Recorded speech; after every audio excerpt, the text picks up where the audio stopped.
Hey kiddos, it's Lara from Backyard Growers. And since we're needing to spend a lot of time in our own houses these days, I thought I would read you some of my favorite books that are about gardening and growing your own food and about the seasons and all the critters in the soil. So I hope you'll join me.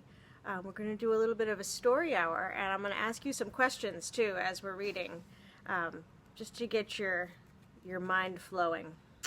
This first book I'm going to read is called Two Little Gardeners, and it's one of my favorite books of all time, and I would like to dedicate the reading of this story to my dear friend Elizabeth Redmond.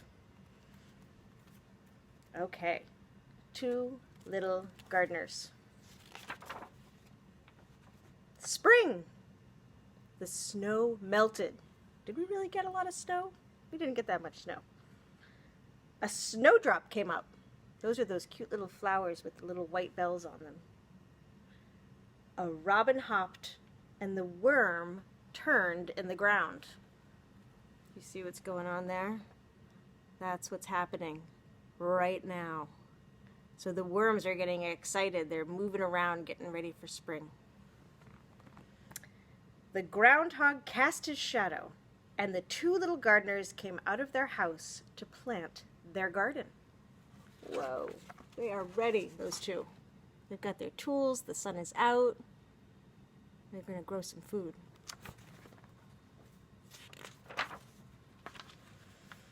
They turned the earth with a shovel and a fork. Not a fork like you're eating your dinner, like a pitchfork. You see that there in the background? They've got their big gardening tools. And the hoe is there, and the rake. And why do you think they're turning over the soil? Why would you do that to get ready for the spring? Let's find out. And they smoothed out the lumps with a rake until it was soft and smooth with only little lumps in it. At last it was time to plant round little radish seeds, thin black lettuce seeds, round wrinkled pea seeds. All right, so maybe one of the reasons why they're getting those lumps out is, can you imagine putting a little teeny seed in a lump like that? Do you think it would be happy? I think it would want some nice loose soil so it can kind of move around and put its roots down. So that's what they're doing. They're getting it all ready. It looks like the dog has met somebody that's come out. Can you see what that is? You guys tell me what that is. All right. More seeds. So all these seeds are different shapes, right? They talked about the thin black lettuce seeds, little round radish seeds, and little pea seeds. They look all wrinkled, like when you're in the bathtub too long and your fingers get all pruny. They're also planting flat pumpkin seeds, squash seeds, and flat lima bean seeds, and tiny parsley seeds, and tomato plants, and potato eyes. Whoa, they are busy. They're getting everything in there.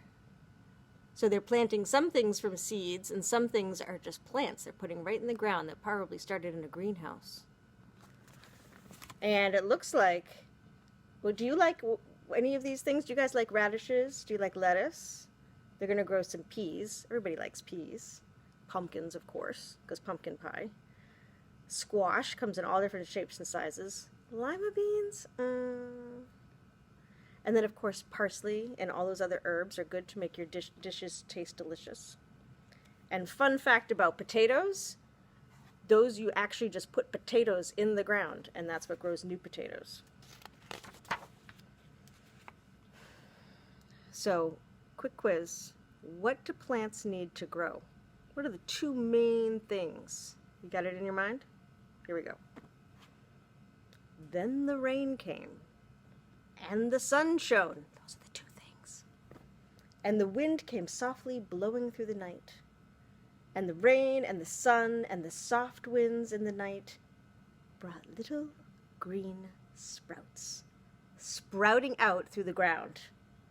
Radishes popped up, and parsley curled. Look at, they are excited. They can see the things coming up. And there's the turtle still walking around. Very exciting when the first things pop up. So when things sprout, what's going on under the ground? What are those things called? Let's find out. And under the ground, the beets turned red, and the carrots grew yellow, and the potato sprouts grew bigger. So look, these are some root vegetables growing down there. We've got the carrots and the beets.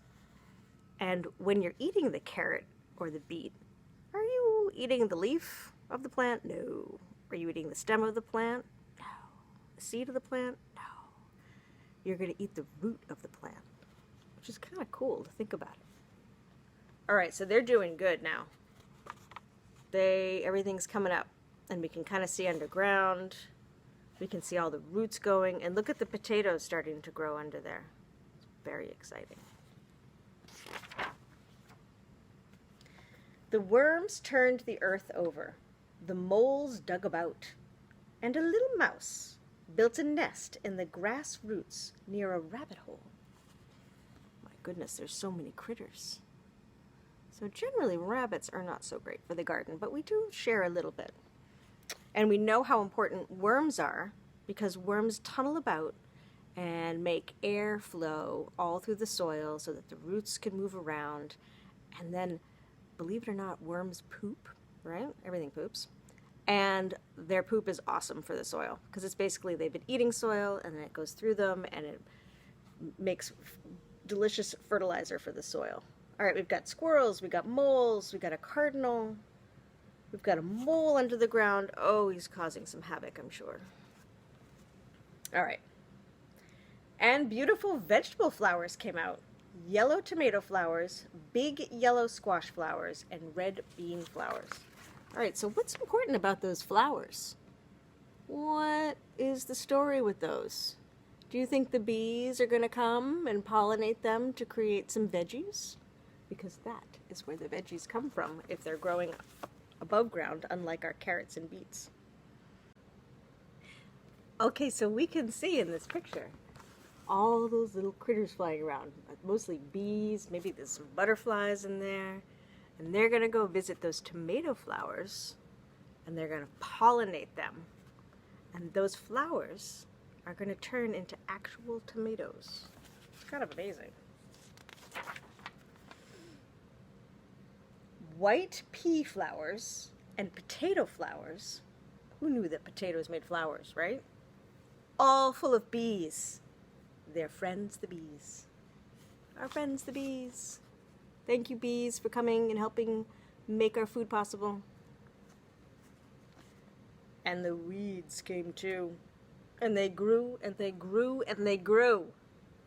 Prickly weeds, tall weeds, feathery weeds. And they grew, and they grew, and they grew.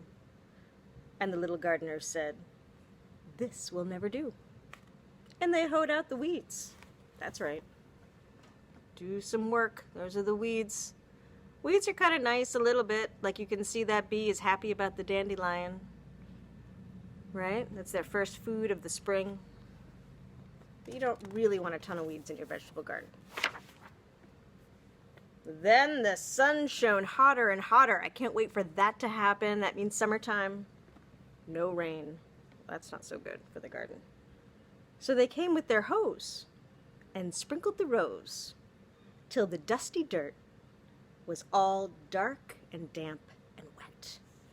Can't wait to do this fun stuff. Get the hose out. Right, because so the garden needs lots of water, right? Sun and water. And clearly, these children need water too. And the vegetables grew and they grew and they grew.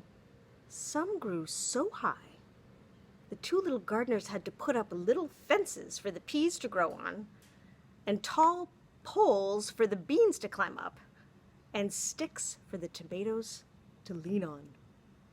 And they made little hills to hold up the corn. Wow, so there's a lot going on here, right?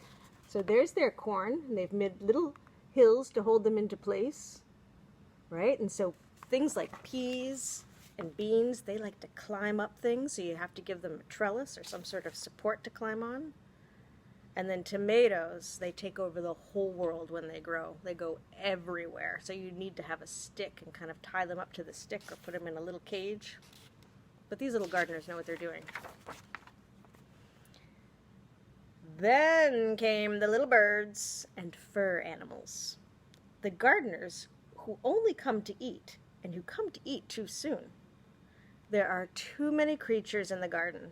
So the two little gardeners built a big flippy floppy scarecrow. Check it out. Wait, it's on the next page. That is the weirdest looking scarecrow I've ever seen. It's like a funny bug thing. What do you think the animals think about it? They're sort of keeping their distance, yeah? Maybe you guys can make a scarecrow for your gardens at home. Make it as weird as that one, right? Maybe you should start that project right now in your living room. What do you think, Mom, Dad? Anyway, these critters are causing trouble. Those groundhogs and those bunnies are eating up all the vegetables. So it is high time we scared them out of the garden, or there'll be nothing for us. And they do. They look a little bit freaked out. I'd get out of there. And a funny, fierce-footed rabbamole to frighten away certain rabbits and groundhogs and squirrels and moles and field mice who would come to eat up the garden. Then the garden, you guys know what's going to happen next? It grew and it grew and it grew. The corn tassels blossomed, and the pumpkins got fat, and the beans grew long, and the carrots pushed up through the ground, and the cabbages looked like great green roses, all in a row. Oh, just looking at that makes me feel excited about spring and summer. What is she eating? Is that a strawberry? Or a cherry tomato? I'm not sure, but she looks pretty happy about it. Day after day, something was ripe and ready to pick. Oh, there's the scarecrow. So they made two things. They made that scarecrow over here, and they made that funny rabbamole thing. And this is just, look at all the food coming out of there. I hope my garden looks that good. It is just looking fantastic. It's going to be a lot of food. How are they going to handle that all at once? Let's find out. So the two little gardeners came with their baskets, and they picked and they picked and they picked pumpkins and parsnips. Have you guys had a parsnip before? You should try one. And peppers and cabbages and beans off the poles and potatoes deep down in the ground and the corn from the tall green corn stalks until everything was picked. Look at this wild abundance of food. I kind of want to roast these up in the oven with some olive oil, some salt. Definitely want to make a pumpkin pie out of that. And look at some carrots. I just want to eat those right up, right now, raw. And those pea pods. Okay, getting really excited. And here they are doing the harvesting. You can see the boys digging under the ground to get the potatoes out. The scarecrow seems to be doing its job. It now has this pumpkin head on it. It's pretty cool. Very tidy garden. I'm not as neat of a gardener as these kids. All right, so now they have piles of food. What do you think they're going to possibly do to take care of all of this food that they have all at once? It's not like going to the store where you can get a couple things here and a couple things there. They have to actually deal with all of their food at once. So let's find out what they did. Guess what they did? And they cooked, and they cooked, and they cooked, and they cooked. Pumpkins and potatoes and parsley, corn and cabbage and beans until everything was cooked. Check it out. That looks fun. A lot of work, but fun.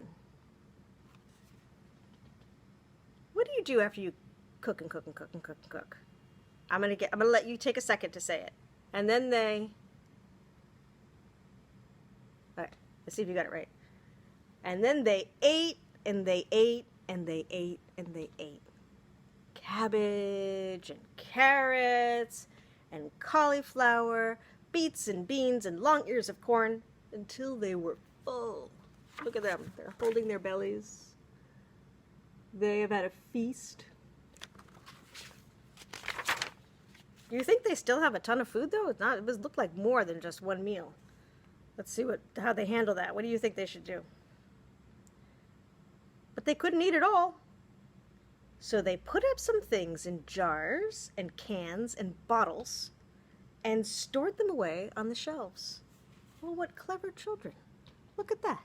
Now they're going to have food stored away for a rainy day or in the middle of winter when there aren't lots of fresh veggies around. And look, they've got carrots in these bins filled with sand. That's how you store carrots. And it looks like it's in a cool, dark place, like in a basement under a shed, to keep all of these things fresh. And it looks like they've done some pickling and some canning to preserve their veggies for the long term. That's when you put things in vinegar and you ferment them. That's a whole other book. But clearly, these kids are prepared for lots of food for the long term. All right, let's find out what happens next. The onions were dried and hung in big bundles. The carrots were stored in big tubs, like we talked about. There was a bin for potatoes and a bin for pumpkins and a high, dry shelf for squash. Then the gardeners rested, and they sang a little song. Here they are resting. Delightful. And here on the back page, there is a little song called Full as a Fiddle. I don't think I really know how to sing this song. I think you guys should make up a song called Full as a Fiddle with your own notes and your own words. Or you can try to play this on the piano or on a recorder if you have one. Or go bug your mom and dad and say, hey, can you teach us how to sing this song called Full as a Fiddle? Anyway, I hope you have enjoyed Two Little Gardeners. I enjoyed reading to you.